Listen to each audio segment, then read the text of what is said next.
You've never seen me do Dr. Phil probably live, right? No, I don't think I have. How was that? I think I might have saw it once at the Mothership. How many did you do I've at the done Mothership? I've only done it on Kill Tony twice, and then I did 2 Phil shows on a Sunday there, but you were gone. Oh, that's right. Okay, that's right. No, so that was the first time I ever saw you do it on stage. Yeah. And no, I know Dr. Phil. Know him well. He's been on the podcast a bunch of times. Good friends with his son. Yeah. So it was So what is that like then? You nail it. Thanks, man. It's got to be weird for him. It's got to be weird for him. This guy is doing a comedic version of him, and it's like the most popular guest on Kill Tony. What the fuck, dude? Of all the, I mean, dude. It's a great guest, dude. It's a great guest. And you know, the fucking, and that's not the best image because there you can kind of see that you got that thing on your head. Yeah, the ball cap, But you can't tell while you're on stage. It's fucking incredible. It's wild, right? It's so funny, dude. You have that that character is like. Well, it's still got the abrasiveness of like talk show Phil, right? Like busting chops. Like that's why it makes sense when I'm doing these roast jokes, right? That you're like, yeah, it doesn't seem.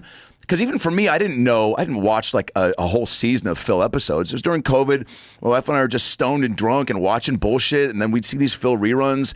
And I was just laughing because these kids would come on and they're like, you know, my mom tried to tell me I can't smoke weed. He's like, well, maybe you should shut your fucking little twat mouth. He wouldn't say it, but he would just, in a version, he was just like, well, maybe you need to look in the mirror and see that you aren't exactly perfect. I mean, he just was real abrasive, but in a funny way. And it was it's a funny type of character to do this with because everyone has some idea of who Phil is, but he's not so known that you're like this wouldn't, like, how do I know this isn't who he is, right? Right. And making him, I'm not defaming him either. I'm not up there saying silly shit that's racist or whatever. No. It's all goof. It's very funny. It's a goof. And I think he picks up on that. Oh, he's a great guy. I'm sure he does. I'm sure he's flattered. Well, his publicists are trying to get him to come on my show, and which would break the internet. Because what I want to do at the store or wherever, because now we're doing these theater. I'm doing the Beacon in November and the Miller Theater in Philly in October. Just got done the Gramercy. Just got done the Gramercy, yeah. But all these Phil theater tours is what we're doing now, like theater shows. Wow. We're gonna do the ACL Live here next year, and Majestic, and Celebrity Theater in Arizona. You have to pay him? No. I mean, fucking, where's my Phil? Are you still cool with this cam right here?